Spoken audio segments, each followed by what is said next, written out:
એમાં પેલા વિડીયો આવે છે કે હર્ષ સંઘવીએ એક કાર્યાલયનું ઓપનિંગ કર્યું ચૂંટણી લક્ષી. એમાં એક બેન એની તરત પાછળ ઊભા હતા. ઈ ભાજપના ઉમેદવાર હતા. ભરૂચનો વિડીયો હતો.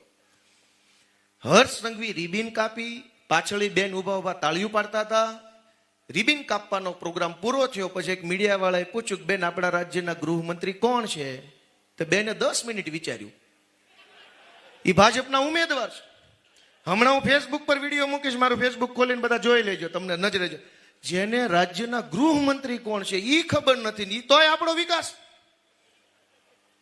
મિત્રો, કહેવા જેવી અનેક વાતો છે. કહેવા બેસીએ તો ખૂટે એમ નથી. શિક્ષણની, આરોગ્યની, રોડ રસ્તાની, સાફ સફાઈની, પાર્કિંગની, ટ્રાફિકની, ઝાડવાઓની અનેક વાતો છે. પણ સમજવા જેવી એક જ વાત છે કે ભાઈ આ વખતે બધાય એક મત થઈ નક્કી કરી લો, અહીં બેઠા બેઠા ખાવડામાં મત દેવાનો છે, ઝાડુ મારી દેવાનું છે અને ગંદકી સાફ કરવાની છે.